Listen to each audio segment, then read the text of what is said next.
Last time on Square Roots, Roxas does some odd jobs, competes in the struggle, and doesn't exist. Meanwhile, some emo dude in a black robe makes friends with a red mummy and kidnaps Naminé.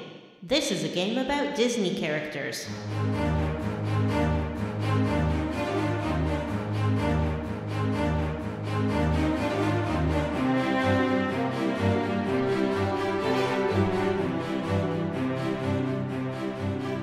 What do you think Matt's heart is made out of? PUBG. Like how Kingdom Hearts is made of light, you mean? What's Matt's heart made out of? Matt's Kingdom Heart? Matt's Kingdom Heart is PUBG. I think Matt's Kingdom Heart is vape clouds. Ooh, yeah. I think Matt's Kingdom Heart is superhero movies that were not well received by the public or critics at large. Matt's heart is the Snyder Cut. What about Vanessa? What do you think Vanessa's heart is made of? Cheese. Ooh, I was going to say a nice charcuterie plate. that makes sense. I think Vanessa's heart is made of cat dander. Oh. I don't mind either of those. Although cheese is not supposed to be very good for the heart, but I guess I'm just not a good-hearted person. Y'all? What do you think Jim's Kingdom Hearts is? Cactors? I think it's like the kind of jokes that you find in a 101 cool jokes for every occasion book. 101 great jokes for cool dads. Yep. Here's a Tony Hawk meme, son. Do you love me now? I think Jim's heart is made of hair gel. I don't use hair gel. Excuse me. I think Jim's heart is pomade. Thank you. What's John's heart? I know John's heart is wrapped in a wrestling singlet. Yeah, Yay! for sure. John's heart is just all like Winnie the Pooh and Yogi Bear and like just all cuddly, cozy bears. Oh, bother. That's not... Was that what... Does Winnie the Pooh say that? Oh, he does. You said it Yeah, like he does. Eeyore. Pooh quote with an Eeyore delivery. I'm sorry. What are we... Yeah, I was also going to say that John's heart is hair trigger apologies. Just Yeah. the willingness to apologize at the drop of a hat. It's true. I'm trying not to. I'm sorry. Maple syrup is pouring out of his skin. Poutine gravy everywhere. So what are we doing? What's happening? Jim forgot right to now? tell us what the show's about again. Well, this is a podcast where we play and talk about your favorite classic RPGs, such as Kingdom Hearts 2, the game we're playing right now. That's crazy. Isn't it? I'm your host, Finally. Matthew Van Zant. Oh, we haven't really introduced ourselves. My name is Jim Banks. That's Matthew Van Zant, you just heard. Also joined by Johnny Zalden Brandon. I don't trust this Zalden fella. Oh, weird. Was it the black jacket that gave him away? It's the black bondage PJs. Also joined by Vanessa. I'm Vanessa. And I already said what kind of podcast this is, so let's just get into it. What do we do? What do we do now? I feel like our whole kind of intro got upset with our heart talk. What is your first experience with Kingdom Hearts 2? Yeah, I was wondering. No, I forgot no. we didn't ask that. Oh, we last did time. do it. So let's talk about it. Oh, I've played okay. Kingdom Hearts 2 a few times, and I never get too far into it. I played Kingdom Hearts 2 upon release and loved it. And then as Weird. soon as they re-released it, I bought it and played it again with my daughter, and it was a real bonding moment for us. So I have a lot of Wow. affection for this game. Aww.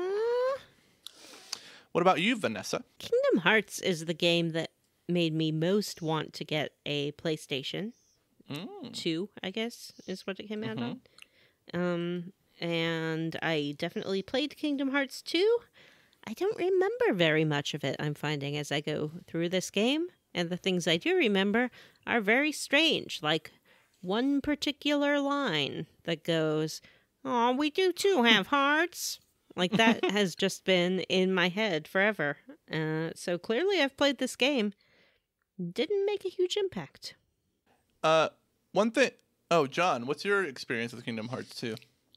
I remember that my boyfriend at the time, this is, 2005, right? Was it 2005 this came out? Good question. I don't know. My boyfriend at the time research these games was kind of excited about it, but then I think he lost interest when he saw, because his roommate bought it, and then his roommate was playing it, and my boyfriend lost interest. The only contact I've had with Kingdom Hearts 2 is watching my boyfriend's roommate play it, and it was the Little Mermaid part of Kingdom Hearts 2, and it's like... I just remember some song about Finny Fun and Splishy Splashy, and it's real bad. What's good is my question. It's not that good. Matt, I've had enough of your negative Nelliness. I was negative last week too, because I didn't like Roxas and I didn't like his shenanigans. But sort of midway through this chunker, I started to take a little shine to this there Kingdom Hearts 2. Was it because they had Disney characters? Uh-huh. Well, that makes sense. Yeah. All right, well, maybe we should talk about how we leveled up. I'm going to go first. I watched a film called The New Mutants, which is was this film, did it bomb? Was this a bomb? It's not even really, it's like beyond a bomb. This film was so bad that they didn't want to release it, and they kept recutting it and reshooting it ad infinitum, and then Disney bought Fox, and they didn't know what to do, because this was supposed to be part of this Fox Mutant franchise, and Disney's like, I don't know, do we just throw it out? What do we do? And eventually they decided to release it, not even on Disney Plus, on HBO. Yeah, and I will say that it's not as bad as its reputation might make you think. You can definitely tell it was kind of cut to ribbons in the editing room, and you can definitely tell where there were reshoots. But I liked it. The cast is great. It's a good-looking movie. Got good effects, and the interiors are done really well. In the old hospital, it's pretty spooky. But it's not as scary as it thinks it is. And there's a lot of unnecessary tragedy in a lot of people's backstories, like some unnecessary sexual trauma, stuff like that. It's just not fun in that respect. But overall, I liked it. John, how did you level up? I bought a game called What the Dub. It's a $10 Canadian, like $7 American game. And I played it with my friends, Jim and Vanessa, and Vanessa's mom. Mm-hmm. And Sammy Mitchell. Sammy Mitchell. Who's Taro? There was someone named Taro playing with us. Oh, that's just a friend of mine. Oh. Mr. Taro. Mr. Taro. Yeah. And I think we had a lot of fun. Vanessa's mom slayed everyone.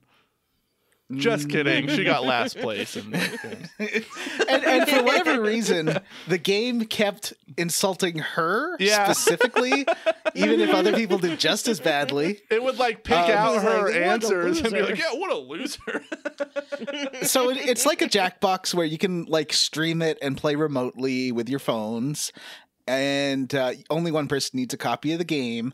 But instead, it's only kind of got one game mode. I bet they'll do like sequels and stuff because I think they got a good idea and they could go different places with it.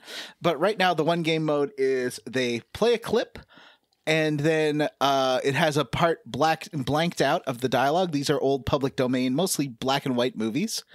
And you punch in a new funny ending to the scene. And then it does like a robo-male or a robo-female voice over and adds the dialogue. You can also add sound effects, which just makes it very terrible. Mm-hmm. But they're fun. And what do you think of it, Vanessa? Do you think it worked okay? I think it worked okay. Jim and I were talking about this, and we feel that the game needs a ability to read your own lines rather than have the robo voice do it. I think right. Because like my lines, which did not get voted that well, I think would have read a lot better if I'd done them in this old-timey voice. See? Yeah, I think listen here, sweetheart. The like stock Windows 98 robo voice that it delivers all the lines in ruins all the joke delivery. Well, I think you have to kind of write for it a little bit. I don't like that. You have to think about how it's going to be delivered in a robo voice, and if you can do that, then because you have to think that, will this be funny delivered in a robotic manner? You know. Yeah, so every dub should be, I'm a robot. Well, that does work. You can also, to make anyone funny, just add, like, have a line and then add the cat screeching noise, or and like then put, sorry, I killed your cat. There were a couple submissions where somebody put a boner boing sound effect at the end of their answer. Boner boing sound effect that's a great punctuation for a joke. Yes, definitely add the boner boing. I've been rewatching Kimmy Schmidt from the beginning.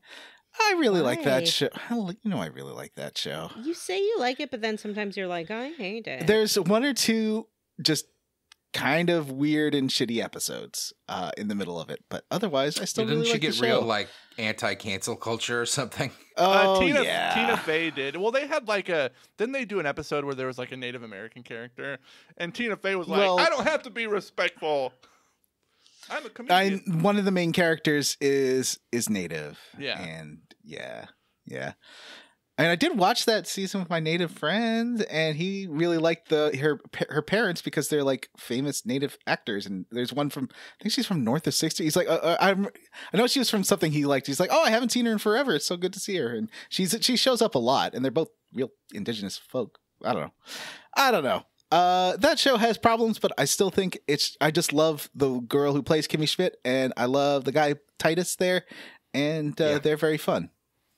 I don't think I ever finished that series. I think they had one more season I didn't watch, and then I missed the last season. There's also check out the last season. Choose Your Own. The Choose Your Own Adventure is amazing. I definitely recommend. It was a lot of fun. Black Mirror one, and there's been a few that my kids have done, and they seem terrible. What's the Black Mirror one? Bandersnatch? Mm-hmm. Yeah. In the Kimmy Schmidt one, if you skip the opening, they're like, oh no, we're going to make it way longer because you did that. And they do like this 5-minute extended version. It's great. Anyway, Vanessa, how'd you level up? I saw a movie called New Mutants. It was not a good movie, and I don't recommend anybody watch it. You're just saying that because it didn't have any Vanessa boyfriends. You admitted that. It didn't have any Vanessa boyfriends. It was just kids and some lady. No, thank you. Where's my sweet floppy-haired mutant boys? Bring me that Professor Xavier James McAvoy. You're saying that you're giving the movie a negative review because it didn't make you horny enough? Apparently, Jim does not understand the X-Men. Yeah, there are two bears inside of me, and both of them are horny. Been there, Vanessa.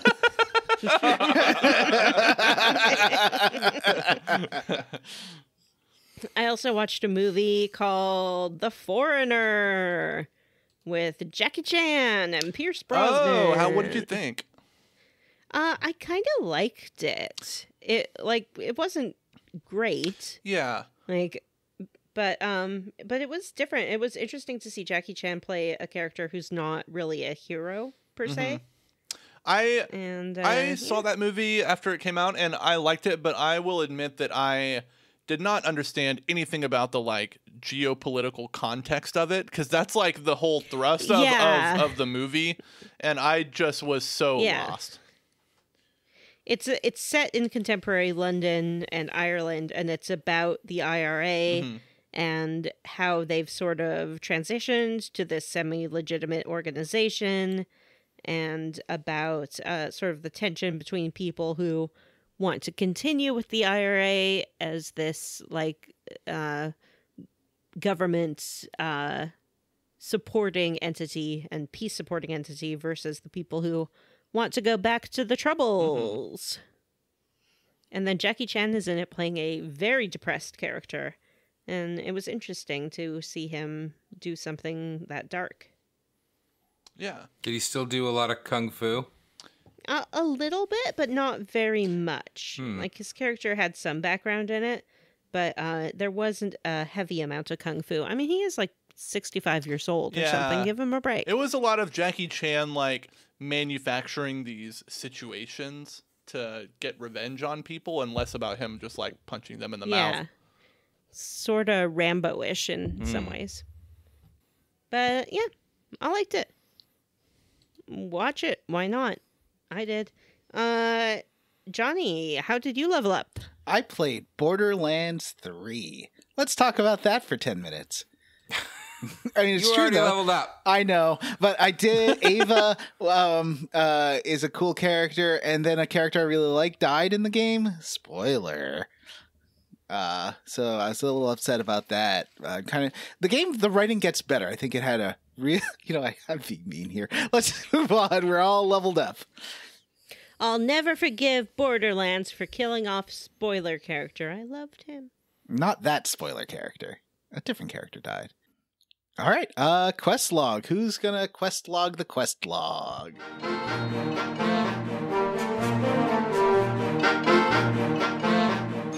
Are we ready to open Jiminy's journal? What did we do last time on Square Roots? What? It's time to open Jiminy's journal. Jiminy's journal. We're not gonna sing a copyrighted song. First, we get a cutscene of Pete arriving at Maleficent's castle. How did this make you feel, John? I love Pete. He's the best. How would you describe his outfit, John? Leather slut.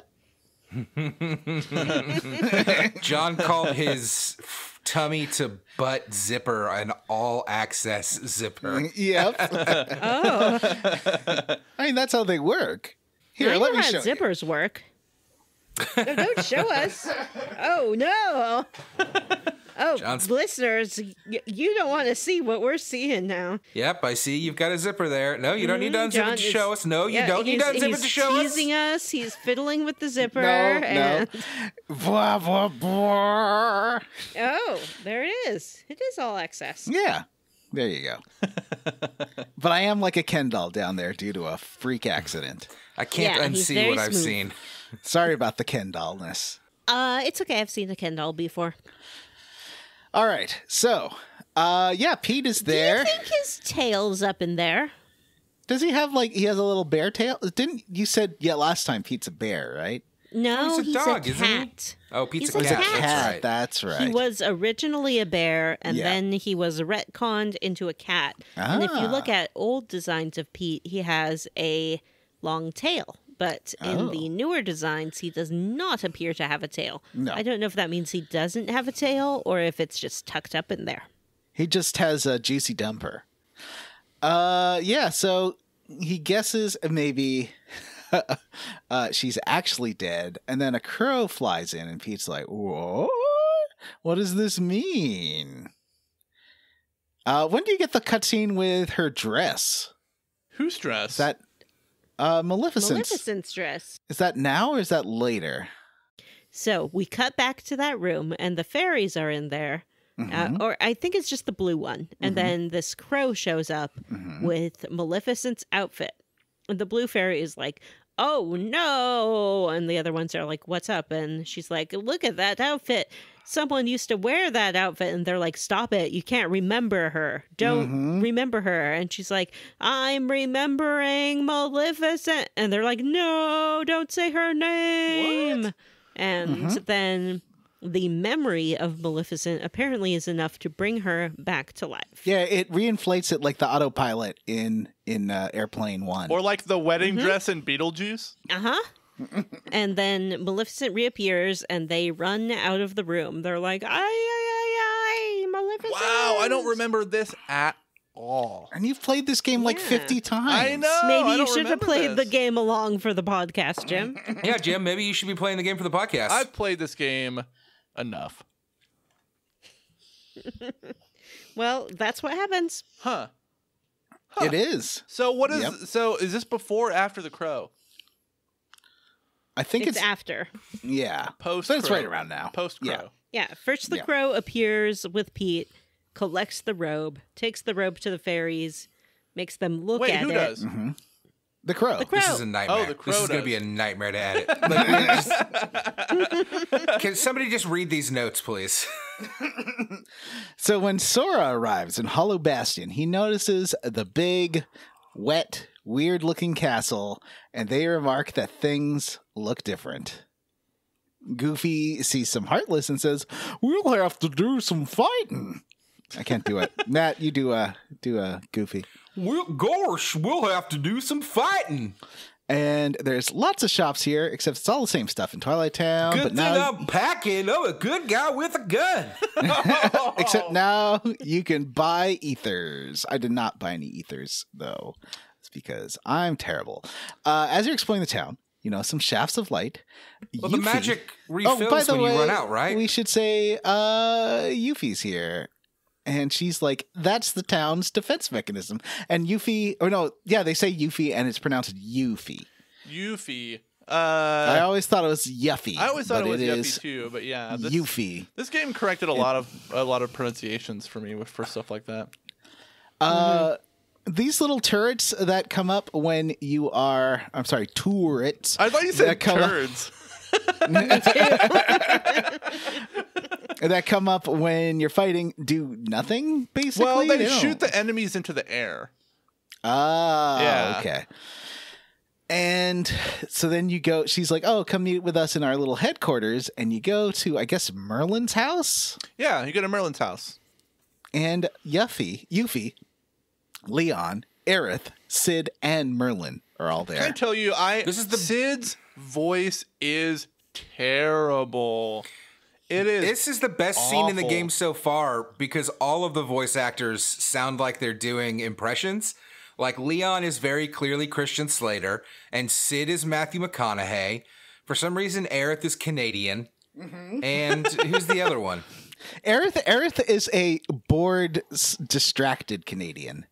Oh, I guess we should fight them. They all, Eh? they all sound like they're reading their lines off of an eye doctor's little eye chart. Where they're like unsure of what the words are. It's so weird. Fucking Leon as Christian Slater really just made me laugh a lot. Like, But that's David Boreanaz, right? That's Stupid Angel, right? Yeah, know. it's Stupid Angel. Yeah. Oh no, wait, yes, you're right. I'm sorry. And I think Aerith is Mandy Moore, I think. But is this the same cast from the first game? Oh, Maybe they you know, recast them. I don't know. Why don't you look that up while we Let's keep have a going? look. I'll keep going Okay. and you come back.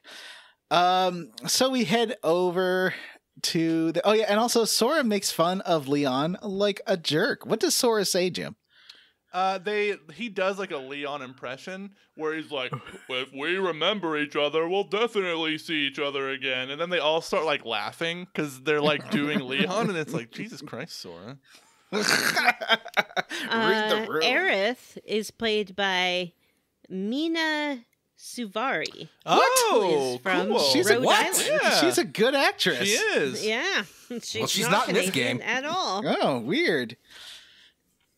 We have Mae Whitman as Yuffie. You may remember her from Scott Pilgrim versus the World. Wait, who is the actress? She was by Furious. Who's the actress? Mae Whitman. Oh, cool. Yeah, I love Mae Whitman. She's Anne. too. She's Anne from Arrested She is Development, Egg. right? She's as Anne as the nose on Plane's face. Oh, I love it. Sometimes it's so cute. She puts a whole egg in her mouth and then squirts a bunch of mayo in it. Like, that's the worst thing I've ever heard. And we do not have David Boreanaz returning as Good. Leon. We have Doug Cancel him. Airholes. Doug. Oh, Doug Airholes. Doug Airholes. Of course. Everyone loves Yeah. Doug Wow, I love Airholes. Doug Airholes. That way, the animals inside him can breathe. Doug Airholes does not appear to be a face actor. Just a Just a voice A guy. face actor. Yuffie mentions she has not seen the king or Riku. And now let me emphasize this is Riku with 1K, not Riku with 2Ks. Correct. Although, well, no, I won't say that. So, but like that's the whole that's the whole thrust of this game is that you're constantly looking for the king and Riku. Like, oh, I thought you were going to say the whole thrust is that they keep mixing up Riku and Riku. No. But no, like you go to all these worlds with under the pretense of like maybe this is where Riku is or maybe this is where the king is, but like they're never there. And there's never any indication that they would be you don't there. get it's not like just somebody every tells time. you. Yeah, every time they find a world, Sora's like, maybe they're here. I don't remember Sora being this like unabashedly optimistic about everything in the first game. He's just Sora like a in blank this game, slate. He's just like, yeah, let's go, hooray! I love this. You're my best friend. Friendship. Yay. My favorite cutscenes are the ones where Sora just like stares blankly as the plot happens around him. Because there's a lot of those. Or it's like where the Disney movie happens around them, and for some reason, Donald, Goofy, and Sora are just inserted into the scene. Yeah. Last week I said that I think that this is supposed to be its own thing, and I don't think you're supposed to watch the old Disney movies and be like, Sora's running around in the background. You just can't see him. But now that I've played a little further, I actually do think that's what you're supposed to do. So now when you watch Beauty and the Beast, you're going to be like, oh yeah, but remember Sora shows up. Well, I like that. I like that in most cases they insert all this Sora stuff like either like during or before or after the movie plots. So like in Beast Castle, it's like while Beast is supposedly courting Belle, and you know like Agrabah, it's like between Aladdin 1 and Aladdin 2. Is that what those movies are called? Aladdin 1, Aladdin 2. Revenge of the first Jafar. one's called Aladdin, Return of Jafar. Thank you very much. Revenge is not a Jedi concept. Jafar's a Never Jedi? had a friend like me. Hey, let's get back to this game because we're not in Aladdin land. We're in Hollow Bastion. It's true.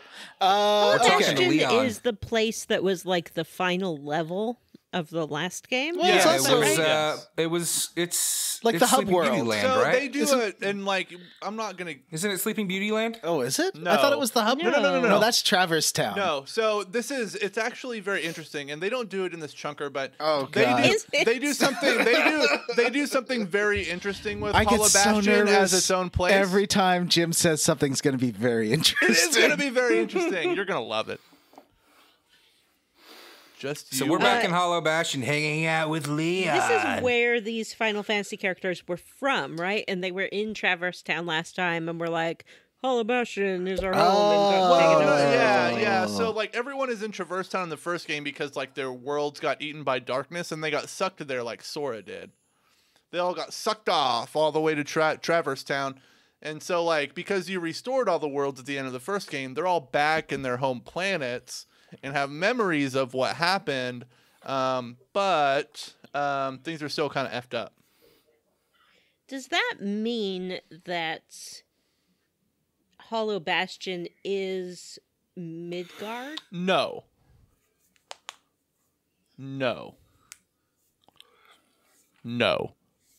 Okay. Is it Balam Garden? No. I will tell you Is that it- they may... no, I'm not going to tell you that. I'm not going to spoil it. I'm not going to do it. Is it Balam Wonderworld? It is not any place that's related to a Final Fantasy game. I'll tell you that. Okay. Is it Hyrule? Then why are the Final Fantasy characters there? Because they had to put them somewhere. Why do we get all the Disney movies get their own world, but the Final Fantasy worlds don't? It's That's the a dumbest great thing. goddamn question. That they should have their own world. You should be able to go to Agrabah. Should be able to go to Midgar. Should be able to go to the Garden. But you can't. What's that place in Final Fantasy X? Spira? Yeah, you should be able to go to Yeah. Spira. Can I go to I wanna Cocoon see and Grand Pulse from? hucking it up in Spira. I want to see Goofy play some blitzball. I bet he'd be great at it. Goofy play Blitzball. Oh, that would be amazing. I want to see him go into the Temple of Yevon and be like, "Oh, yuck! What's this?" And then Donald will like steal the spheres because they're shiny, and everyone will be like, "Donald, you committed blasphemy!" And he'll be like, So Merlin's house is just what didn't Merlin have a house in Traverse Town that was different and more full of like inventions? Yeah, and he stuff? had like a house in the sewer in Traverse Town in the first game. Oh, right. It was in the sewer. It wasn't. It was underground in the sewer. No, that's where Leon lived. Merlin had his own above-ground house. I thought he had this tower in the underground. Leon lived above ground in like District 2. Merlin lived below. Underground, this is totally overground, wandering you're free. Right. You had to the do like a Merlins of jumping Hollow puzzle to get Bastion. Yeah, you had to do a humble Trinity to are we. bust through the sewer grate to get down into the sewer where he lives. So all the FF characters have dubbed themselves the Hollow Bastion Restoration Committee. Yeah. The HBRC. And they give Sora a membership card. Yeah. And Sora acts like he's just gotten his like first driver's license or something. He's like looking at it. He's like, it has my name on it. Oh my god. Is the Disney Productions logo on the front of this membership card? It looks like an annual pass to Disney. Yeah, it does. It has like a what do you call it? Like a slidey, like a metallic strip. Or magnetic strip. It's got like, it looks like a credit card. And he's just like, wow. And I'm just wondering, why? I mean, how did they have the time to make up credit cards and get a system working so that you could scan? Like, it just seems like a lot of, I guess, John, it's called adding credibility and legitimacy to your organization. And you can. This is not some treehouse club. They're a goddamn restoration committee. And you can always say a wizard did it because a wizard is there. He pulled it out of his magic bag. Yeah, that's how it happened. Because it just seems like a very strange detail. But yeah, you are recruited to the restoration committee along with your favorite Final Fantasy characters and Sid. And then you go. Then Leon says, "Oh, go to the Bailey," and I don't know what a Bailey is, and there's no zone that's marked as a Bailey, so I was wandering around for a while. Isn't a Bailey like a prison? No, Bailey is like the outer wall of a castle. Oh, I thought those were the ramparts. Those are the upper walls of a castle. Yeah. Okay. So you go up on these like. This veranda Bailey thing, and you're looking out over, and you find Leon. He's like, "Oh, there's so many Heartless around the castle," and Sora's like, "I'm gonna help." And Sora tells Leon, "Oh yeah, and Pete's still around," and Pete's a moron. That's what he says. So Leon's like, what have you learned? And he's like, well, there's this guy named Pete, and he's trying to, bring back the Heartless. But he's really stupid. What you really need to worry about are these nobodies in the organization. Yep. Yeah, then the nobodies show up, and they are dicks. You have to defend the gates to the Bailey from some nobodies, and they a lot of the fights this chunker have this sort of mechanic where there's like some kind of meter in the upper left corner, and it's basically kind of like a time limit, but you can add more time by defeating enemies, basically. A lot of the time. And you fight those guys, and then the organization guys show up again. Some of them. So which guy? Is it Christopher Lee that shows up? No, Christopher Lee is not an organization member, John. Diz is not an organization member, John. What? He's not? No, Diz is not in the organization. Vanessa, did you think Diz was part of Organization 13? No, the red mummy, he's very clearly working against Organization 13. Remember, because he says organization miscreants. Oh, that's right. Sorry. I'm sorry. So sorry. They all look the same. You don't see their faces. They disappear except for one.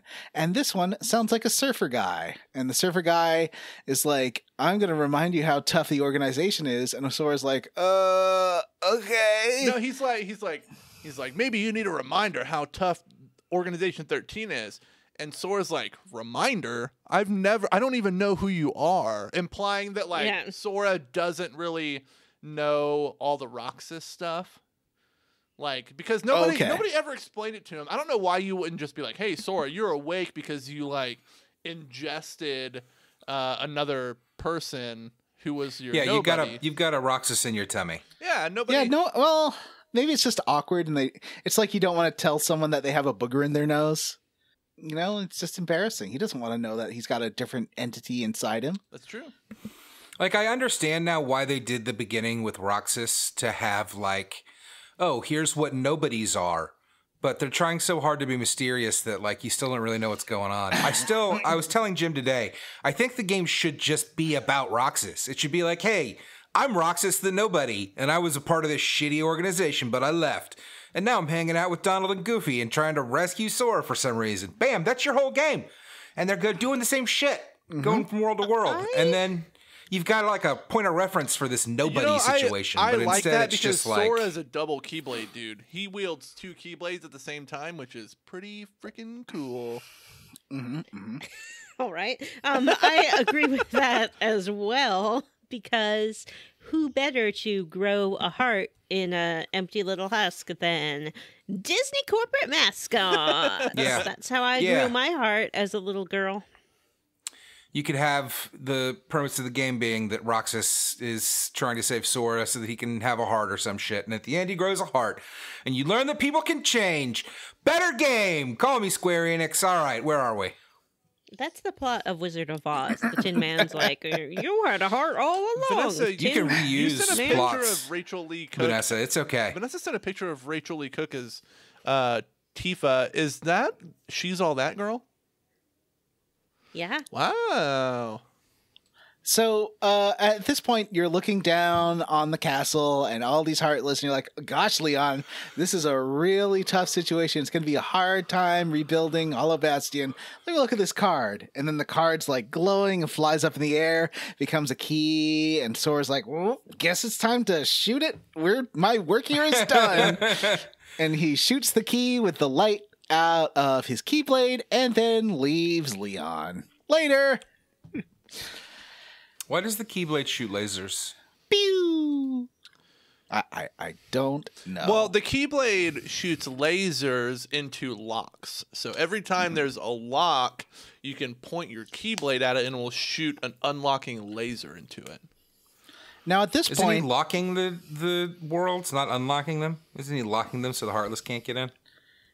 the two worst characters of the Disney canon start talking to you because you've got a gummy ship.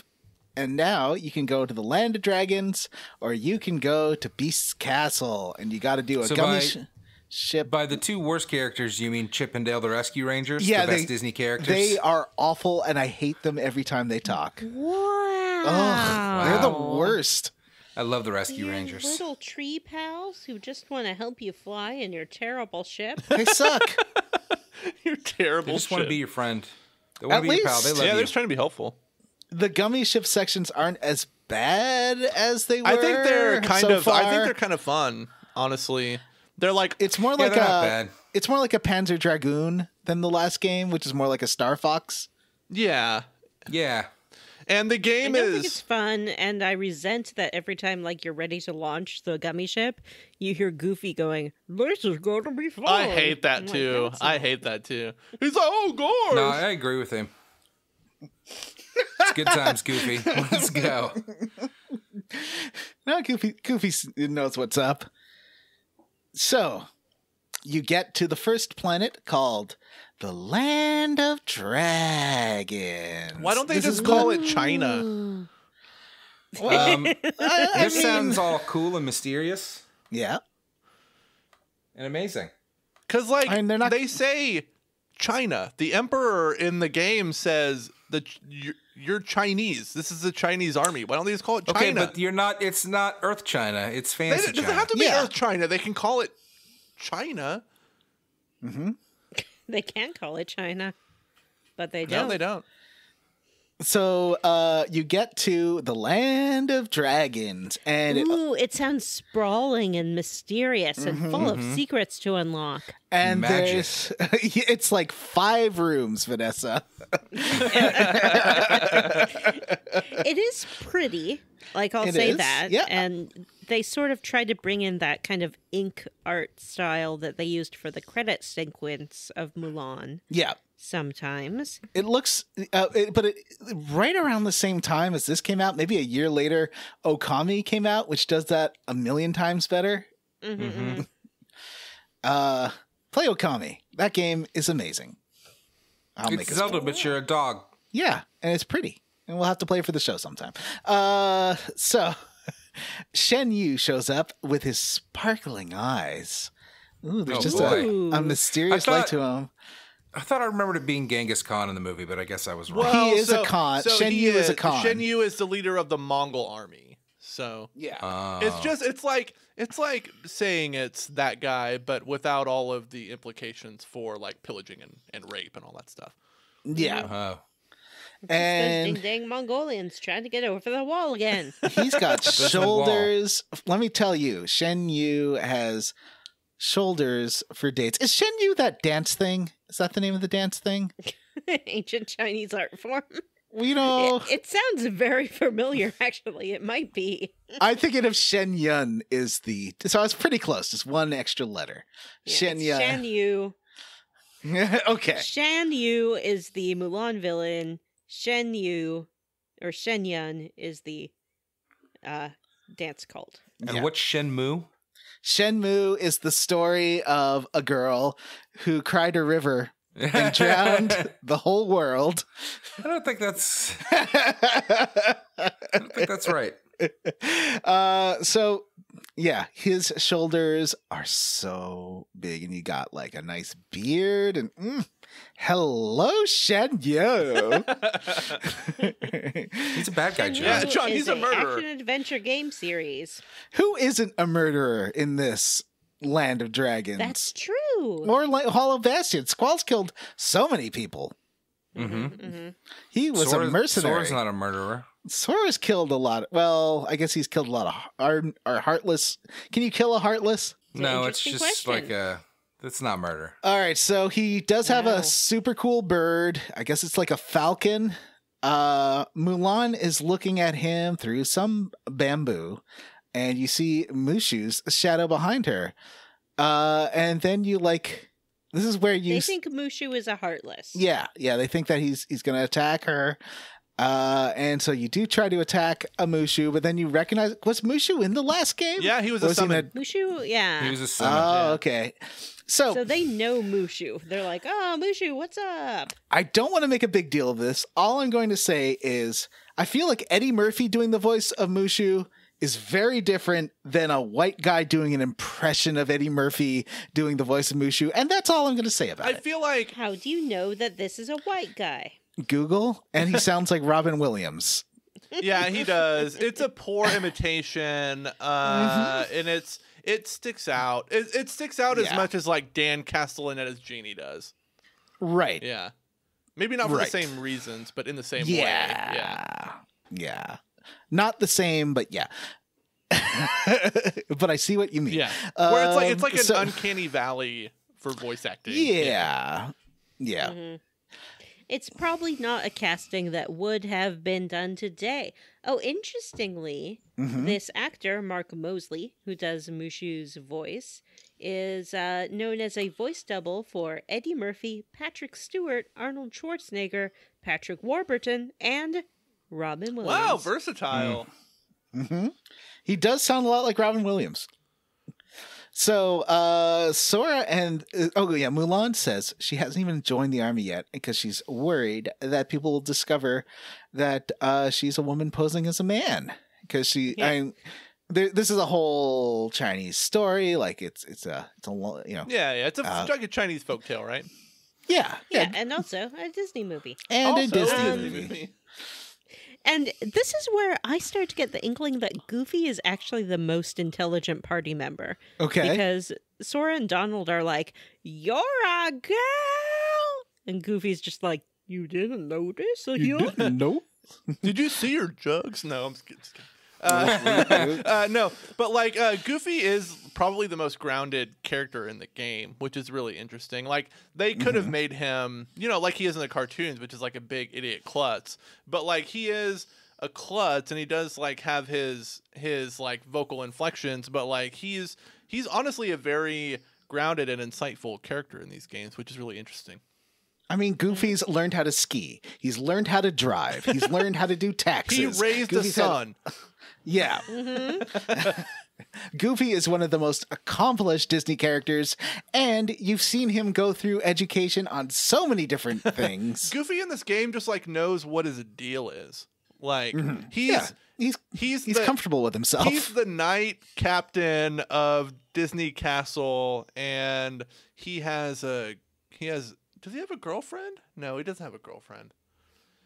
What about Bessie the cow? Isn't Bessie the cow his girlfriend? It's not Bessie, is it? It's Clarabelle. Clarabelle. Who's Who's Goofy's son's mom? She's dead. She's dead. It doesn't matter. Oh, God. She's dead. Okay. She was she only appeared like from the leg down. Like Nanny. Yeah, like Nanny. Was she wearing fishnet stockings? Ooh. Or not fishnet, but the kind with the seam up the back. So there's got to be Rule 39 art about Goofy's ex-dead wife, right? Why would you say that? Now I'm going to be... Someone's going to send it to me. And I don't want to see it. What's if Rule 39 you do find art? any... that's that there's pornography of every character who's ever been on television.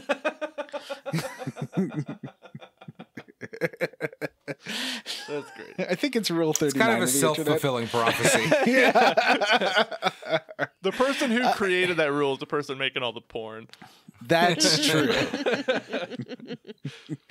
So he's the one guy that makes all that porn. Yep. Yeah.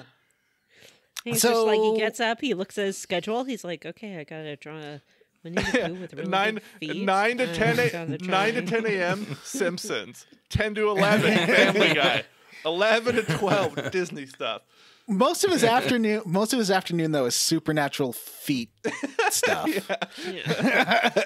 Let's see, I gotta draw Sam with really big feet. Deans are really small. Oh, exciting. Another Sonic. Another pregnant Sonic. Is there. What am I going to do with all this Sam milk? pregnant with Sonic. So, You got to spend an hour on pregnant Sonics a day at least to keep up with the demand. so Jim, I've got a question for you. What leads Sora, Donald, and Goofy to help out Mulan? Like, what was the impetus for them doing this? I think it is so. Like Mushi's whole mission is he's like a guardian dragon who wants to help Mulan restore honor to her family, and I think Sora's like, you know what? We need to figure out we need to like look for the king or whatever. So like, we're just gonna help you while we're here. Is how I understand it. The best part about that is that one of the first things that happens when Sora wakes up is that he does see King Mickey. And Mickey's such an asshole. He's like, yeah, okay, hey, shh. And then he just vanishes. Yeah. One of the things that... And still, they're like, we'll find you, motherfucker. Like, they're playing hide and seek. The thing that bothered me most about this is that in the first game, they established that they need to blend in whatever world that they go to. So, like, they need to wear disguises. They need to look like... you know, the indigenous people. And here they don't even change their clothes. So there's like an anime kid, a fucking duck with a magic wand and a night dog. And they're just like, and like everybody's totally fine with it. The best is that the captain, there's this moment where Mulan as Ping is like, oh no, I hope he doesn't realize I'm a girl. And like, I think you're going to be okay. He's not going to notice you if he's not going to notice the duck man. That's screaming and blasting magic duck out. is like a huge ingredient in Chinese cuisine. But nobody seems to be bothered by a talking duck. A magical talking duck. Would you eat this bird? I mean, anyway, we went to Mulan World, and what happens next, Vanessa? We head down to the Encampment.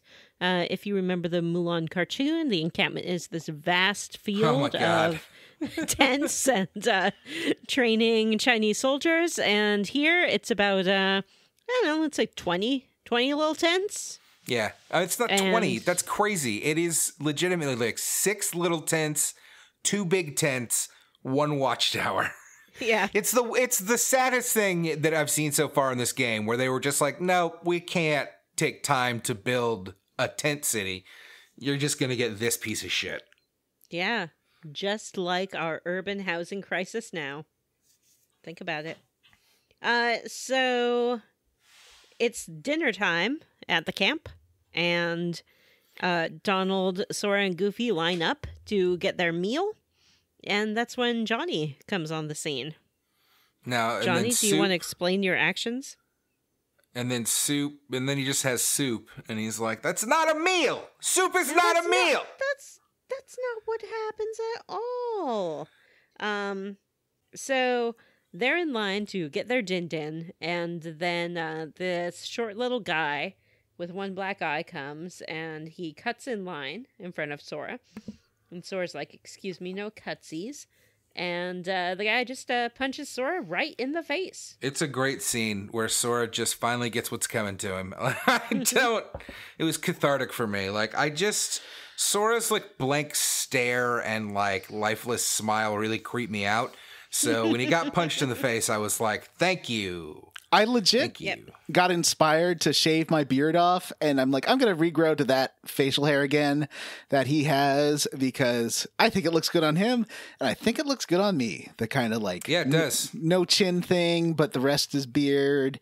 And yeah, I think that this character, I haven't seen Mulan since it came out, and I saw it with my boyfriend back in 98 or whatever. So, yeah, it's been a long time. I forgot that there's these 3 like sidekick guys, and the one that looks just like me, and then there's a big chubby Johnny's boyfriend, and then there's the like other guy. John, he's like a baby man. He's like a giant baby man. He's not a baby, he's a man. He is, look at his face. He's got like a baby face. Yeah, and I don't mean that like a young looking man. I mean, he looks like he's got an animated baby's face. He's adorable. And he's hungry. Well, who isn't? For milk. Who? Oh, no. What happens next? Basically, Ping, the captain's like, oh, man, Goofy, you are in. Sora, little kid with some weird key, you're in this army. You're great. Yeah. Donald, you're some crazy pantsless duck. I love it. Love your vibes. You're in the army. Ping, I just don't see you being a good fit. You know, you don't give me soldier vibes here. So I don't want you in my army. And then Ping's like, come on, please. He's like, all right, I'm gonna give you some missions, and if you don't screw them up, maybe I'll think about having you in my army. And so then this is hilarious. Oh, did I miss the part game where is Sora just got like, punched talk in to the this face? guy? Yeah, you missed that part. Yeah, you missed that. This is great because you just talk to the captain, and he literally has 3 missions, and they're all like, walk outside of the gate to the fighting area and fight some monsters. No, there's one that is fight some in the camp. Well, there's this crazy morale thing. Yeah, there's a morale meter on all of them. So there's one where it's like defeat all the enemies before the morale runs out. There's one that's defeat all the enemies, but you can restore, but like the morale only depletes when you get hit. And then the third one is you got to find all the Heartless in the camp. Now, Jim, I know Matt and I both had a problem with this chunker, at least at the beginning, because I was like, well, I'm going to take Goofy out of my group because I'd rather have Donald in to get the heals.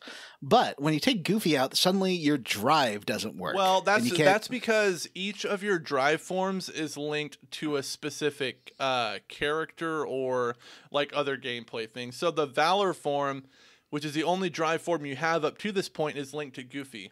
So you can only activate it when Goofy's in your party. But so you gotta have Goofy in your party. How do you get other drive forms? Because I don't think I have any. You get them yet, through right? like progression in the game. So this whole chunker, I don't think we have another one, right? I don't think so. At least, yeah, okay. So it's really annoying because you have to make sure you have Goofy in your party, or you have this thing you can't do. But there's also limits, which happen at some point. Yeah, limits are things you can equip to other characters, other party members, that are like contextual actions that you can complete. And there are some that are, I believe, specific to Sora. And there's a limit drive form that you'll get later that's actually linked to your usage of limits. I try to use them all the time, especially since I think there's a whole part in the Beast that you can't use Goofy's thing. You can only use the Beast's one. And the roar thing. Yeah, there was like a whole thing. It like brings down meteors and stuff. It's pretty cool. Oh yeah, it's neat. We'll talk about it when we get to Beast. But so it took me a while because there's just a couple of big characters that kept killing me until I got Goofy back into my party, and then I used the drive and I destroyed them in 2 hits. I think I was maybe a little under-leveled or something. There's a limit for Mulan as well. It's called Red Rocket. There is. Pardon? It's true. Yep. Are you sure you don't need to have Goofy in your party for that one? No, it's Mushu's Red Rocket.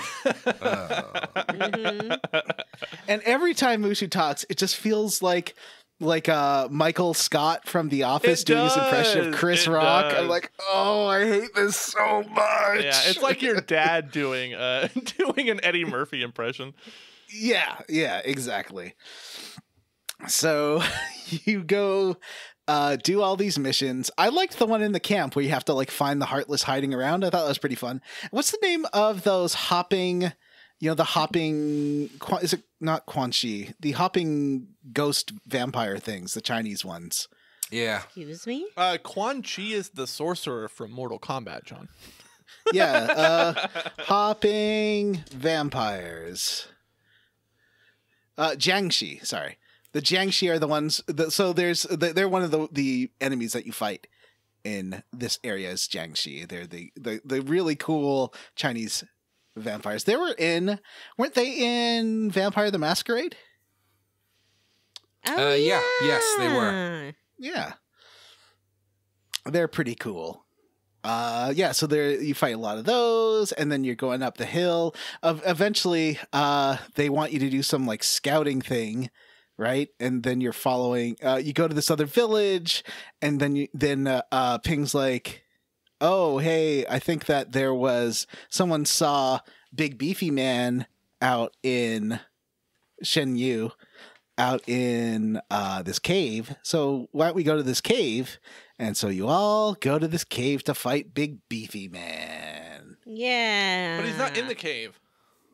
No, he's not. Oh, it's a trick. It's a trick. In this cave, there are the 2 most annoying enemies, heartless enemies, in my opinion, in this game, start in this world, and one of them is the big like tubular guys where you have to hit the head that's on one side of them, and the other one are these big beefy horseman guys.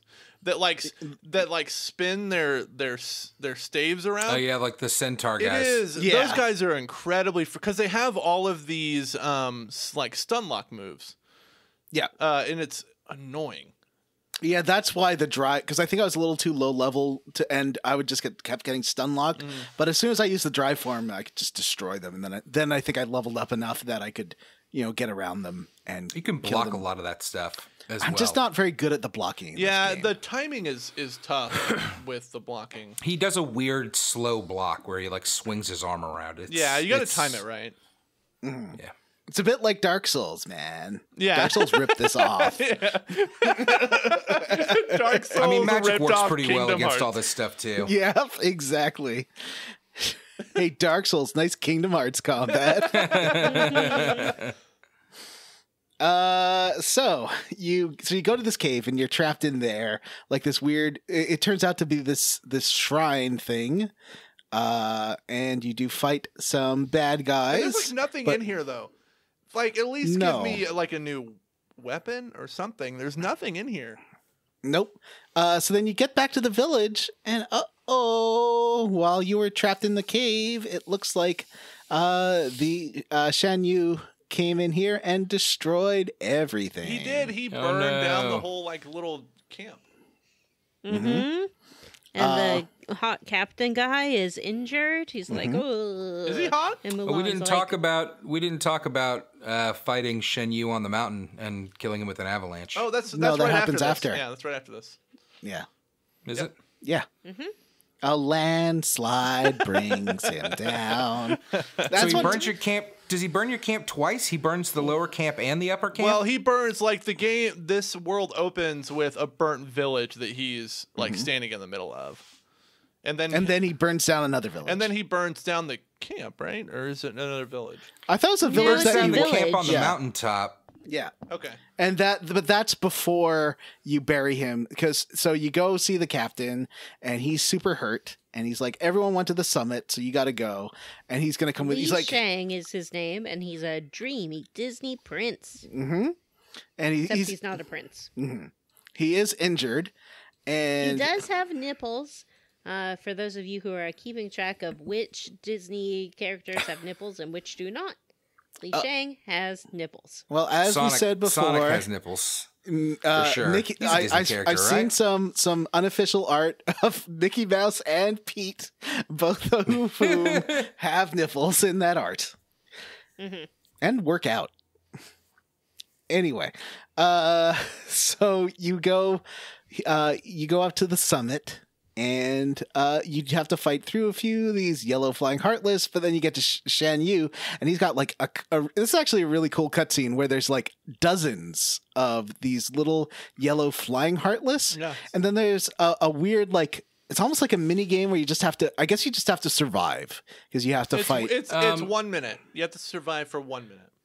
Right. It's weird that they were like, in the movie, he's like the leader of the Mongols, but in this game, he's the leader of the weird heartless birds. And he seems to have no army otherwise. It's weird. Yeah, there's no Mongol army, really. I will say that, like, this thing where you have to fight a bunch of these, like, little flying guys, this is going to happen many times in this game. So Jim? get used to how this works. Really? Yeah. Jim, I have some headcanon here. Okay. That like basically each Disney world is its own kind of self-contained story, but when the Heartless show up, it like corrupts the story. So it's not like this is how it officially happened. It's basically the story keeps repeating, except now it's getting corrupted in the story. Like someone's changing the words in the story when the Heartless show up. Yeah, you think they live in a time loop, and every time a child watches the VHS of their movie, they have to reenact it again? Yeah, it's so like Simba has to watch his dad die over and over again. You don't want to be. If you're a Disney character, you want to make sure your movie gets a TV show where you can at least have like some happy post awful times. I feel like, John, what you're saying is definitely true for like the first Kingdom Hearts game, where like the Heartless like are like inserted into the movie plot of these worlds. But I feel like it was almost a note from Disney where they're like, hey, like, you can't like fuck with the canon of these movies. So like figure out how to do this without upsetting like the overall arc of a lot of these films. And with the exception of Mulan, which like is, you know, it's being fucked with heavily, you don't really see that in the other films. Like it kind of, whenever there's a lull in the story is where like a lot of this Heartless stuff happens in a lot of these games. I have played ahead, and I don't want to give any spoilers, but I disagree with your premise. Oh. Yeah, I'm pretty sure that's pretty wrong. Well, we'll have to come back to this later. Audience, what's your fan theory of how the worlds in Kingdom Hearts work? We want to hear. And which Disney characters do you think have nipples? Yes, please let us know which ones, either in fan art or in official art, have nipples. I am interested in official nipples only. Everyone knows Aladdin does not have nipples. Okay. All right, so Tarzan? Does the got Lion them King have nips? nipples? what about Hercules? Yeah. I don't remember. I think Danny DeVito in that one does, right? I don't Yeah, remember. yeah. That's why we need people to write in. Yeah, because he gets milked. Yeah, exactly. That's right. That's how they get their goat That's milk. in the movie. Yeah, that's when Herc latches on and Yeah. has a little drink. That's how he gets strong. That's how he gets strong. Yeah. Yeah, that's how he... It was a weird direction for Disney to take that story, I feel. It was. Danny So DeVito. you wanna be a suck on my hero, nipples, kid. Herc. Latch to nip. That was the worst Danny DeVito I impression know. I've ever heard. I've been a big old wet nurse for a lot of boys like you. I don't know what Vanessa's doing, but I'm not here for it. If you Moving want on. to be a hero, then you know what to do. And then Mulan gets her Hercules idea, pulling which hairs out of his mouth. Oh, I do remember this from the movie. Mulan shoots a dragon missile, but doesn't aim for the army. Instead, aims it for these precarious snow shelves on the very mountain, clever. and then buries. Can you imagine all the people Mulan killed in the movie? No, Like they all died no. a horrible death. No, it shows the snow like coming down this slope and then off of a cliff into nothing. It doesn't hit like a village. Well, no, but Well, I it mean hits the army. Well, well, those are bad guys though. You're not supposed to care about them. Oh, Jim. That's movie logic. Oh boy. Yeah. Ditlov Pass stuff just happens right there. Anyway, so Wait, did you say Dyatlov Pass? The famous Russian mystery? Yeah, it's basically they were killed by Mulan and her arrow. You know, That's that is the prevailing theory, is that those That Mulan camper... did it? No, not that Mulan ghost did it. Not that Mulan. Mulan did it. Was that they were killed by some kind of avalanche. Yes. Yeah. That's what I'm saying. And not by Bigfoot, which is what a lot of cryptozoologists believe. Yeah, or like some kind of time loop, Yeah, or like like some a kind Russian of weird experiment. native species, or like some kind of like alien people landed and killed them. I didn't realize that you guys were such huge Dion Pass heads. I like listening to the podcast about Dyatlov Pass. It's very It's interesting. a crazy story. It It's is. like a crazy real life ghost story. It is. Thing. I It's don't know. really very because like people like they were like some people had like very traumatic like skull injuries. Half of them were like not clothed when they were found. It's a big old mystery. What do you think about that Roanoke colony? Well, they solved That's that like cool, last too. year, Oh, what was the where what they was just that? went to live with the natives. Like Yeah. that's it. Yeah. But they Oh. like knew it at the time because they're like, "Dear diary, the entire colony of Roanoke has disappeared. On the next island over, there are some white natives. And we have never seen anything like that before." One thing I love about like correspondence from those times is how people talk about the like Native Americans as being such like beautiful, amazing people. It's so interesting because like I mean there's a lot of ugly colonization stuff, but the people that did look at them laudingly, like they talk about them so poetically. It's very interesting. Because they had a better diet. They weren't like, oh, Yeah, they're not like on the edge of starvation all the time. Like, it's very cool. Yep. Anyway, we'll talk about that another time. So When, John? When are we going to talk about that again? so Mulan. You're my one last hope, so I'm nursing you. So Mulan kills. Well, in this case, they're just heartless, so I don't feel bad about that. And then, unfortunately, Mushu does call Mulan girl in front of the captain. By the way, the Yeah. captain is unfazed by Sora with a key The talking sword. dragon. Donald Duck is doing magic, casting lightning bolts.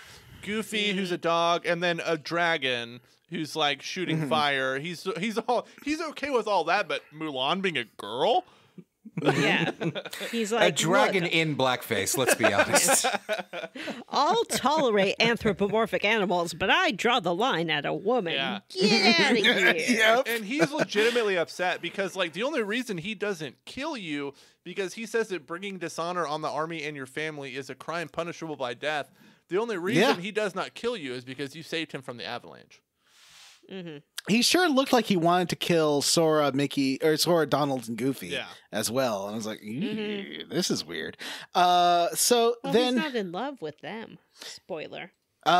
you see that Shen Yu is still alive because you see a cutscene of him crawling out the snow, and he summons all his heartless buddies and heads towards the city. And so you gotta go like save the city, and you get there. And the captain's there, and he's like, "Get away!" But you're like, "No, Shan Yu is gonna attack." And he does. And he does. And you can use your reaction commands and counter him, and it's a very easy fight. It is. I actually like this fight. When I first did it, I didn't like care about the reaction commands. I was just kind of trying to wail on him, and it took forever. But like if you do the reaction commands where you like lock swords with them and then eventually overpower him, it depletes a lot of his health when you do that. Yeah, I think it took me 2 times of doing that. Yeah, it's very easy. Really, that seems to be like there's usually a reaction command with these bosses. Like the big boss fight for Beast Castle is all about doing some reaction commands. Yeah, and stuff. totally. Yeah, you can really just hammer on Y to get Oh, that yeah, command. you You really do not have to be precise. To be honest, I didn't like this because I felt like Mulan is such a unique Disney property and that it was like the first girl power movie, really, where she like is an excellent swordswoman and she beats this dude, and instead it's just like, actually Sora did it. Yeah, I get that. That's an interesting observation. I agree with that. It does kind of it does kind of undercut the whole like, you know, theme of the folktale. Yeah. So after you defeat Shan Yu, the Emperor does come out and says like that. Look, Mulan, you did all these horrible things. I think this brought is dishonor. I think this is lifted straight from the movie.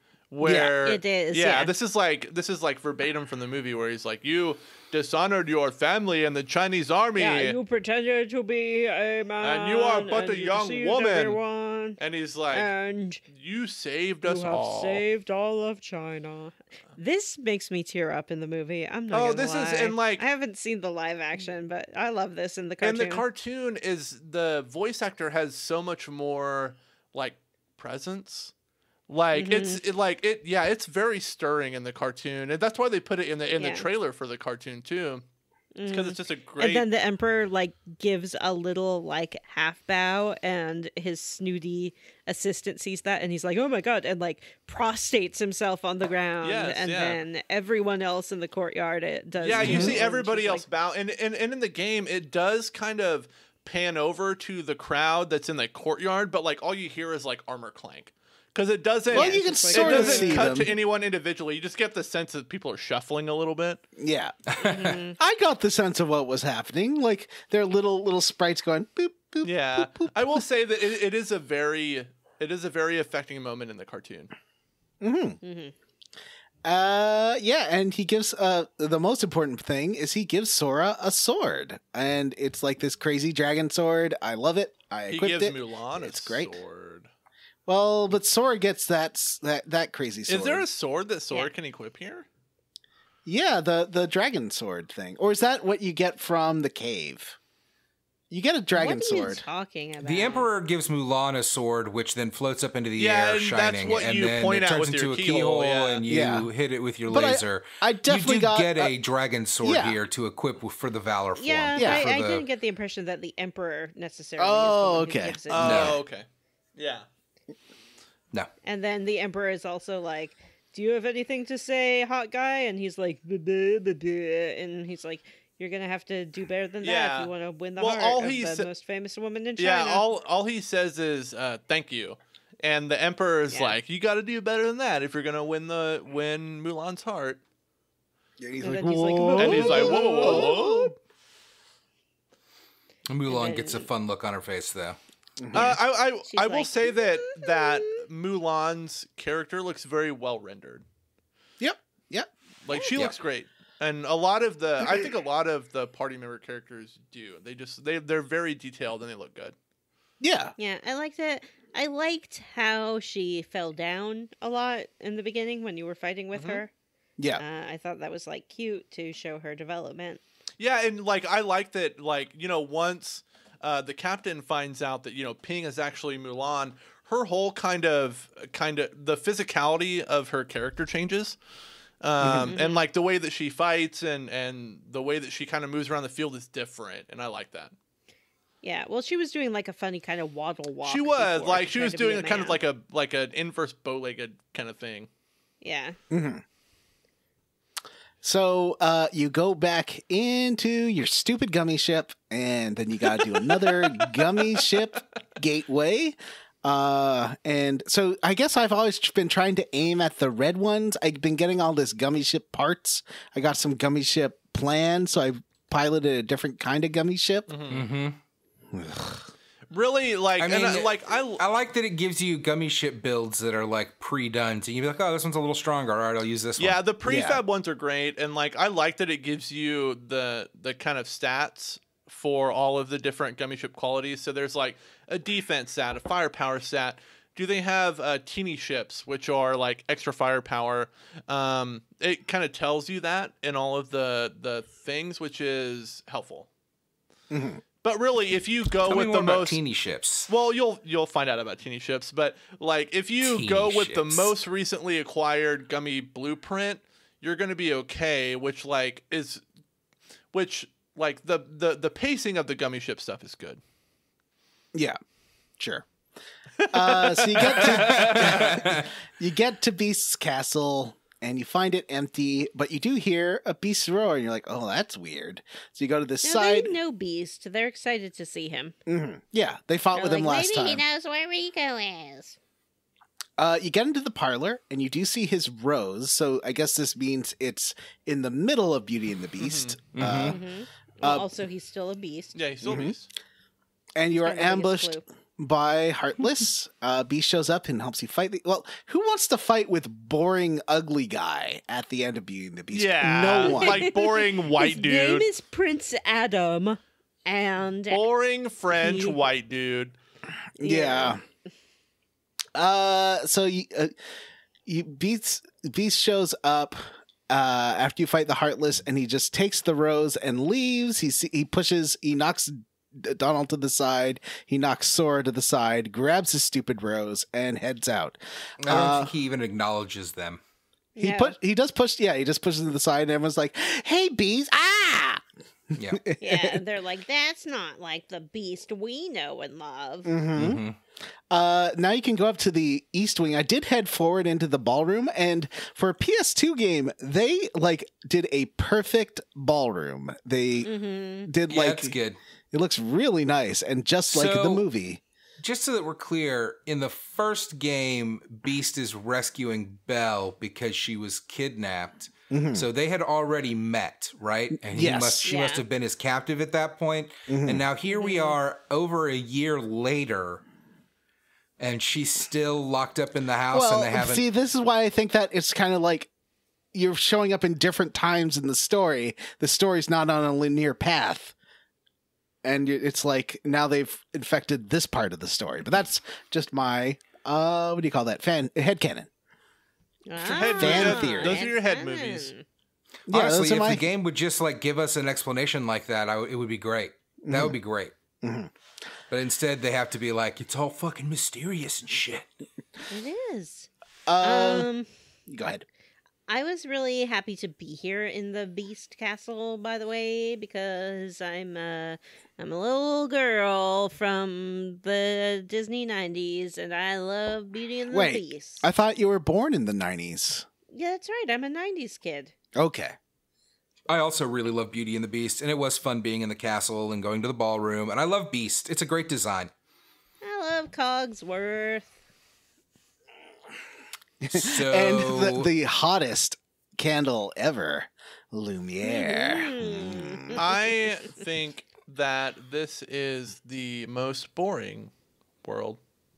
What? Wow. I mean, it's certainly What? larger and better than Mulan's. This is world, larger. It than takes Land of place Dragons. entirely in one castle. Yeah, but Yeah, Mulan's okay. World is like three rooms. No, it's like 5 or 6 screens.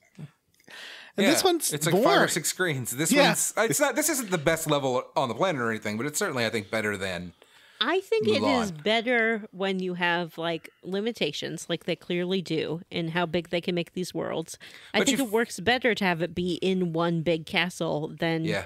try to be like, here's an epic field and a fence that only allows you to go in 2 steps in the field. I like it does feel like one large place, even though it's like 7 screens. It does feel like one large kind of place to be in, unlike Mulan, where it was like, here's a teensy version of the battle, here's a teensy version of the camp, here's a teensy version of the avalanche. This place feels like the actual proportions from the film. I don't know. It felt kind of claustrophobic to me. Like the hallways are super tight. I don't know. The dungeon is like 3 feet by 3 feet. I don't know. I kind of talk about liked the dungeon. Well, first you go because you see a woman. Donald's like, don't do that, John. No, I said you weren't going to do that. I already told you on your Twitch stream. We don't do that. Vanessa, can you do it then? Sure. Donald's like, hey, I hear Belle upstairs. Let's go check it out. Thank you, Vanessa. So you go to the East Wing. Once you get there, you have to do you go to the West Wing, right? No, you go to the East Wing. The West Wing is forbidden. East Wing Right. first. East Wing is where Belle lives. Yeah, You go and you see Belle, and yeah, she's like, oh, dear, my dear friends, I'm so glad you're here. The Beast hasn't been acting like himself. I'm so worried about him. He locked all his friends in the dungeon. And Donald's like... And so then you have to go to the dungeon to free these people. You have to get this real dumb dresser out of the way. It's a stupid mini game. Dumb. Why did it make us do this? I didn't like this. It was Smash the weird. button to move the dresser, then it wakes up. Wait. Smash the button to Talk move the about it dresser, in then it wakes Johnny's up. minigame corner. All right, so you move the dresser out of the way, and then you go into the dungeon, and you don't see anybody. Yeah, there's no one here. There's just this dumb old candlestick and this stupid clock and a teapot. And then you hear a voice and it's like, be quiet. No, wait, it's like, oh, be quiet. We don't know if they're enemies. And then you hear, oh, I think they seem nice. They seem like nice boys. I am going to talk to them. Allô? Oh, c'est moi, Lumière. I couldn't Ça va? remember whether or not Angela Lansbury did an English or American accent in this. I was like, She oh, does English. yeah. Although, and this is fake Angela Lansbury, but still, yeah. Hello, I'm fake Angela Lansbury, and I'm here to tell you that you're very special and loved. You was handsome, you is. That's more of a Mrs. Lovett than a Mrs. Potts. Oh, I don't know okay. if you get locked in the dungeon here or what happens, but because suddenly you have to light these 4 candles to get out, and it's dumb. Oh, I'm okay. chortling because... I think I did worse at this than Jim did. I had a let's- real hard let's- time with this. Yeah, I didn't understand the rules. Me neither. Here. It's like it doesn't explain it. What are you supposed to do? But you can't lose. Yes, you Well, can no, lose. but you have to go How? back and You have restart to it. just if you- restarts. Yeah. Yeah. So I did have to restart this like 50 times until I figured out that I just had to move that stupid tea kettle.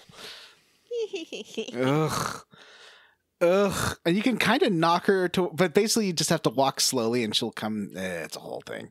Anyway, we'll talk about it in my corner, but this sucked. I hated it. I got so mad at I this didn't like part. this either. I hated it. I'm chortling and cackling because it took me one try. Okay. Yeah, it's easy. Great. It's not. Yeah. You can't. There's no fail state. You can't Well, lose. probably on easy, you get 10 minutes to do it. But Jim and I are playing Wow. on pro. So First of all, I know for a fact that Jim plays this game on easy. I do. Does that affect the minigame difficulty though? I don't know. I would I'm doubt sure it. it doesn't. Yeah. Maybe the gummy ship stuff. So you do. So you get to. You're going to Beast's bedroom. Before you get in there, you get a little cutscene of Beast talking to a guy named Zaladin. Zaldin. Zaldin. Zaldin. Okay. I think I know where this one's going. Is what I'm saying. And he's trying to manipulate the Beast into dealing with Belle because he's telling Beast that she's just in this whole thing for his money. Yeah, he's like kind of against whispering you. in his ear, and he's like, she's scheming. She wants your castle.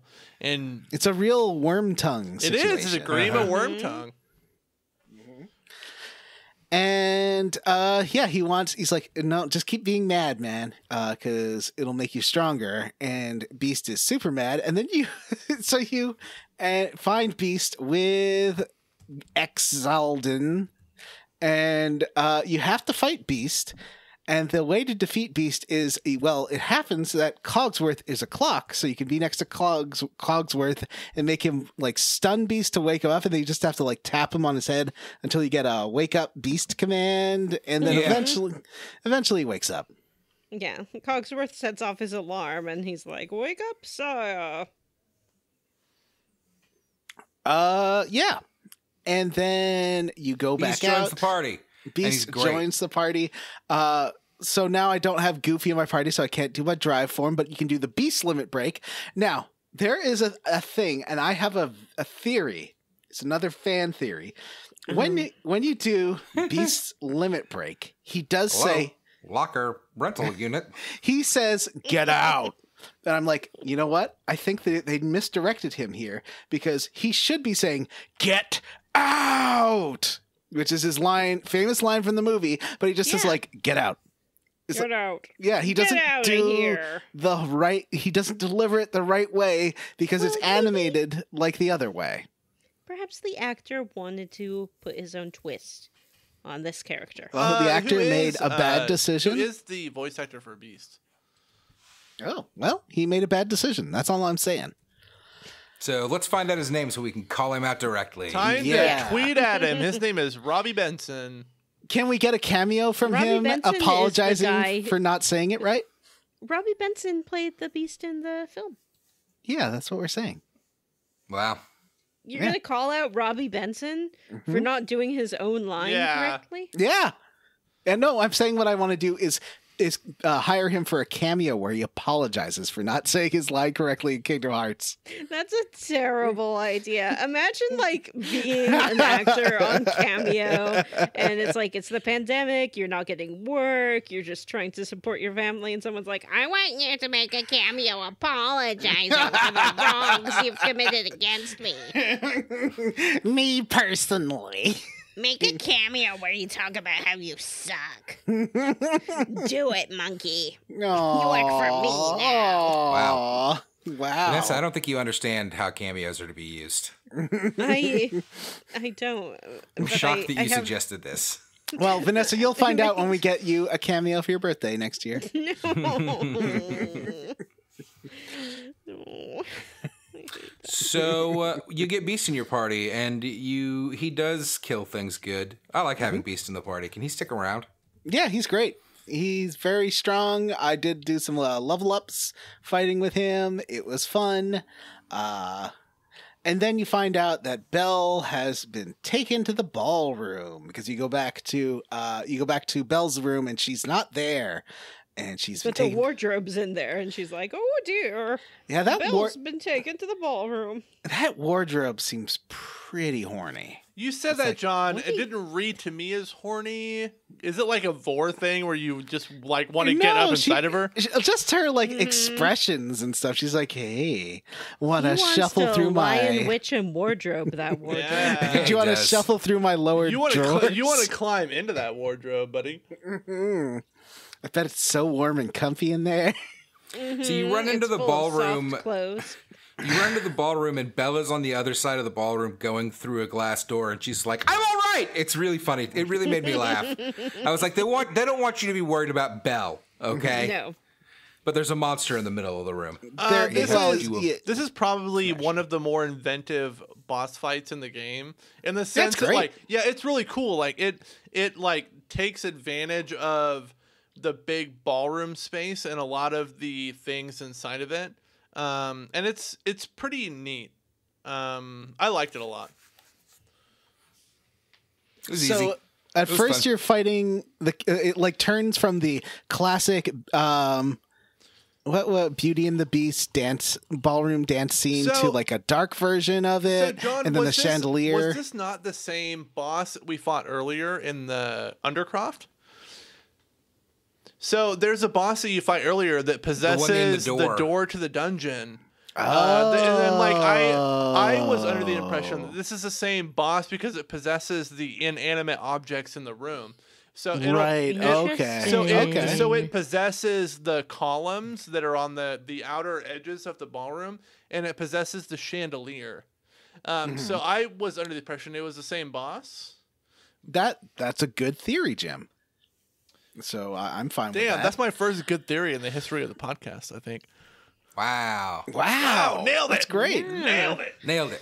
So 260. It was gonna be Kingdom Hearts 2. It was you do You know fight what this this means? thing. We got to do Final Fantasy IX next because the podcast is over. Nope. The chandelier starts like shooting lasers, and you have to like run next to it to not get hit. And then you got to jump on it, and then you got to hit it, and then it's pretty fun. Then after you defeat the chandelier, it does turn into a big monster. And when it's floating around, it does look like a Kingdom Hearts version of a bomb from Final Fantasy, but with horns. Like that's what it reminded me of, the demon. Possessor demon thing. Well, I like that after you defeat the first form, it goes into its second form, which is like kind of... It's like a troll. Well, it looks like a corrupted version of Beast. Oh! So it's this big beast-like thing that's a little bit taller, a little more warped, but it's a beast character to me. So this is Zaldin. No, Zaldin is part of the organization. So this is a Heartless. Zaldin is not a Heartless, bro. Yeah, Zaldin's a nobody. Zaldin is an organization member, which I guess is technically a nobody. When you defeat this monster, Sora catches Beast up on what's been going on and gives a pretty great synopsis of the plot so far. He's like, do you know what nobodies are? Nobodies are what happens when a Heartless is created. There's a nobody created as well. And the bad guys, well, they wanted to turn you into a Heartless so that they could capture your nobody because they rule all the nobodies. Is everybody on the same page here? Are listeners, are you getting this? This kind of makes sense, though, because funny. if I was an organization member and I wanted to recruit a new organization person, I'd be like, fucking Beast, because Beast is a badass party member. Like, he will obliterate a lot, like, big groups of enemies. I'd be like, yeah, I want to turn that dude into a Heartless so I can get his nobody. I like how big he is. Like, his sprite is appropriately large. He's very imposing. And, like, his attacks are, like, they will just level enemies, which is great. And but that's it for this chunker, right? Well, one more. When he's getting out of your way, he jumps up and like over your head. It's great. Love it. One more what? Oh, no, I'm sorry. I thought we didn't do... No, yeah, so... Yeah, that's it. Lumiere tells you how the rose works. It's just a recap of Beauty and the Beast for some reason. And then Sora takes the rose and it floats up in the air and he shoots his key at it and blows it up, and the beast will be cursed to be in that body forever. Yeah. It's good to know that if you rewatch Beauty and the Beast, you know that the reason that everything goes well is because Sora showed up in the middle and unlocked the beast's heart. But we just didn't get to see that part when you watched the That's movie. not how it works in my headcanon. Because they talk about how the beast is just judging himself too harshly. I can relate to that. I also judge myself too harshly.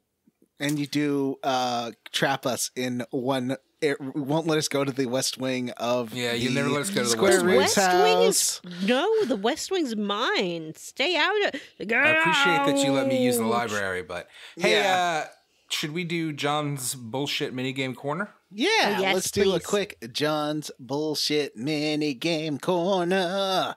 Yeah. Okay, so this lantern thing.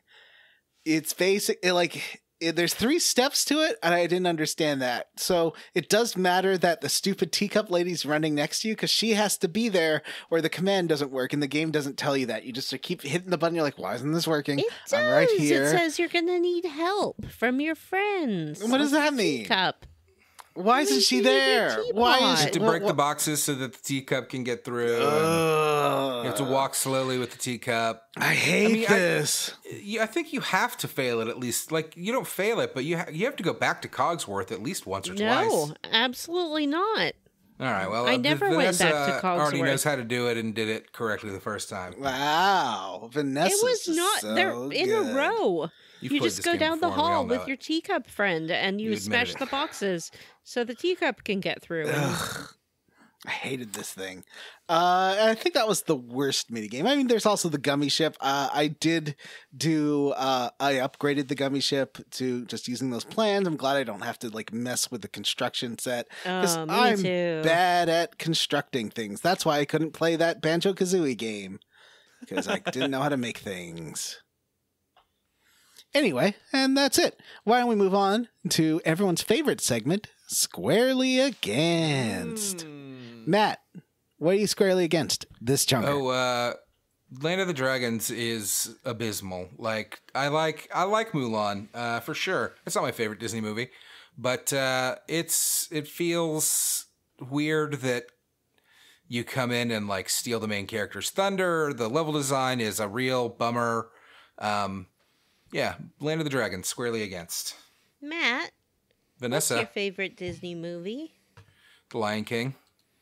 Oh, I knew that. A Jim, Wimbowe. what's your favorite Disney movie? I have a few. I think the Disney movie that has my favorite like characters and songs is Hercules. Interesting. It's got Johnny? great music. Yes. What's your favorite Disney movie? Is Roger Rabbit a Disney movie? Yes. Who framed Roger Rabbit? Is that a Disney We're movie? not talking about that kind of Disney movie. We're talking about Disney animated classics. Okay. Come on, John. Sorry. I'm going to say, I guess Aladdin? All right. Acceptable.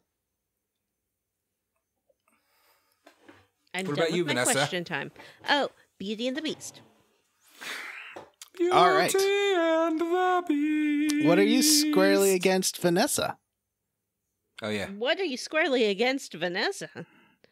I am roundly for the proportionality of Cogsworth and Lumiere and Mrs. Potts and the Beast. I think it's really cool that they don't try to big them up or shrink them down to be more appropriately sized for your party.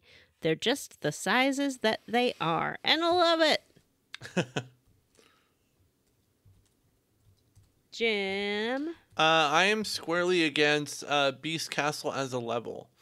Boo. I Boo no, you. I like Boo hiss. I like what happens in it, and I like the enemies, but it just doesn't feel like it makes sense as a castle. You don't make sense the- as a castle. The geography of it just doesn't make sense, and it kind of took me out of the game. Of course, I agree with you in that I'd love to have a fully explorable Beast Castle with the kitchen and everything. I mean, that's the thing about these Kingdom Hearts levels. It's not just that they're small; it's that I want so much more. That's why I wish they wanna would go into these That's why little I wish they would worlds. stick to the exteriors, because like it's just like Kingdom Hearts is not good at the interiors of the Disney stuff. Kingdom They do Hearts is feel not good at empty. any of the level design at all. I mean, like maybe I'll be proven wrong later in the game and we'll run across some. I remember the first Kingdom Hearts being kind of like this, right? Where some of the levels were real bad and some were pretty good. Yeah, remember the Wonderland levels where you could like see the seams in the sky Ooh, because yeah. it was just a box. It's weird how this like big budget Square Enix games that should A, write themselves, and B, like be something that you would think they would put the time into to like really bring to life. They're just kind of like, let's just slap some crap on here with an incomprehensible plot. Well, I think the problem is that they're fully rendered 3D environments, whereas if you look at Final Fantasy X or the other games that were coming out around this time, they were not. So 10 it's was. like not what Square knows how to do. But 10 was... 10 was not. Yeah, it was all polygons. But you couldn't tip the camera up and look at the sky and things. That's true. You couldn't do that.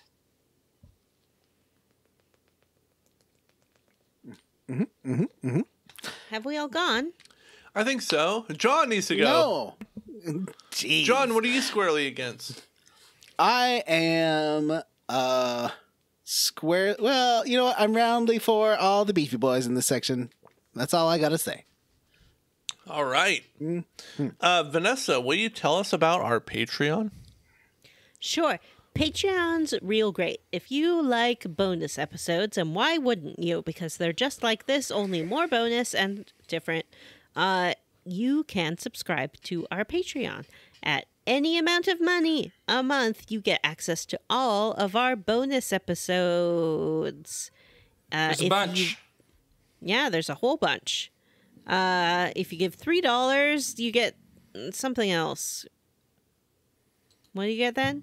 $3 you get access to our bonus episodes. Oh, okay. So I was just joking when I said any amount. If you give $3, you get access to our bonus episodes. And if you get $5 a month, you get access to the bonus episodes plus the right to vote on upcoming games.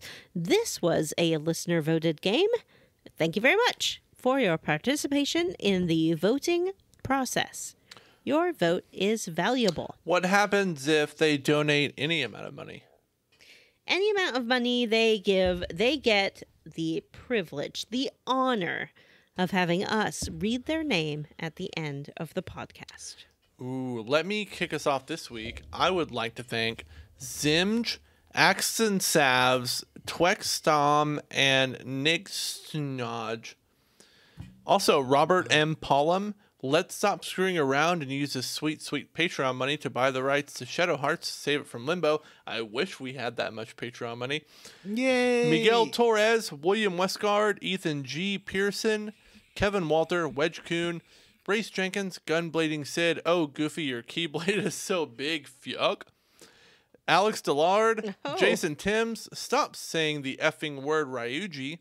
Cameron Shoei, I'm Commander Squall, and this is my favorite store in the garden. Roxas spelled sideways is Sorax. Vanessa's Gold Taco Bell PS5. Oh, Excarded me. Andrew Leinart, Isaac Wright, Joshua Bennett, Andrew Jokic. I'm only doing this to vote for Kingdom Hearts 2. Peak Nomura Nonsense. Oops, all Ansems. I like that one. OMG, what is this game? WWE, Mike G, Joseph, Metal Gear Solid 1 in 2021, Arthur A, MC Genesis Raps at Dos Equis, Ally, Wah Wah Wee Wah, Zachary Train, Chris Ryan, and Fresh Eyes. I'd like to thank Kingdom Hearts 2, A Nobody's Journey starring Roxas, Cassandra, Kingdom Farts Poo, Stan Ferguson, Joshua, thank you for reading this Humphrey, Soy Soda Pop, Tracy, Tom, Sean, Sexy Grandma's Boy Toy is Motherbox Milkers, Nathan Poirot, Sean Walsh, My Neck, My Back, Sephiroth, Cloud and Sack, DJ That's a good Ethro, one. Bree Girth, Ari Corpavara, Word Childress, Robert J. Defendi, Jake Dickerson, Sabra Delta. Chief Hazard built a large, cuddly, lovable Zangief Snugglebot with big ol' ham hands for Johnny. Thank you. That's the nicest gift anyone's ever gotten me. Aiden Marriott, Tyler Crump. Aaron, J.L. O'Toole, still just cows, nobody has an unpronounceable name. Wouldn't it be like Caux? Do good recklessly. Vanessa's mom, get in the corner, Johnny. When performing The Stranger, it is technically stranger danger. Arm and Hammer, PJ Ends, I challenge the other Tracy to a duel to the pain. George Brady, Christian Go, Ryan Miller, Ross Hartley. John Scala hails Eric Garby, Adam Zimmerman, Cyril the Wolf, Wash of the Wind, More Like Kingdom Hearts is a Blight, Oh. Nick, Andy Best, Justin Ham, Jonathan Ellsworth, Huxley Iguana, Andres Rivera, Lauren Prince Jameson, More Like Final Fantasy Great, Robert T, Citrus C, David Shook, The Sea Salt Ice Cream is almost as salty as Rockstong, Brian Pitt, Rubber Bear, More Like Kingdom Sharts, ew. Oh. Grayson, Clone of the Nobody of the Heartless of a Patron. Joshua W. Broxson, Hexagon, CharityWater.org. Matt Newland is a soul clone or some shit, I don't know. Christopher Highness, Randy P., Hat Ben, the Ben with the hat, Dylan Rowe, Rick Barty, Vanessa's Renegade Cheese Plate, Ian Frederick, and Michael Crawford. I would like to thank David Green, Samu Mitchell, Stu Skeel, Snap Crackle Pop, I'm Chester Cheetah, Sergeant Spaghetti, Andy M., Aaron Bachman, Amanda Douglas, Stephen Paget, Sean Gonzalez, Paul Bursch, Tyler Petty, Matthew Casterline, Listen Up, Squoot Stains, Dr. Fine, Say Everyone's Name, Gage Lacharite, Devin Sloan, Jack Mizell, Justin Rash, Florian Jonas Kramer, David Pascal, Andy Smith, Hollow Bastion, more like Hollow Bastion, Oxern, Chris Wilder, Megan Sullivan, Hudson Roth, Marcus Harnsberry, Roxas's Big Blue Swatting Dildo, Mostly Rational Person, Welcome to Cute Boy Jail, Honk Honk, Chris Penyak, Zoru, Mary Queen of Scoffs, Grey Code, Dog Street's back, all right. I'm Matt. Thank you for adding Vanessa. All right. That's it for this episode of Square Roots. If you'd like to send us an email, we are at squarerootspodcast@gmail.com. Our Facebook group is the Square Roots Podcast group for smart, cool, very attractive people. Or you can tweet at us. We are at Square Roots Pod. Please rate, review, and subscribe on iTunes, Ghana, or wherever you listen to Padcoosts. I'll get the Stitcher stream up this week, I promise. You mean Spotify? Do you mean Spotify? Sure. Yes. Whatever. All right, everyone. For Square Roots, I am Jim Banks.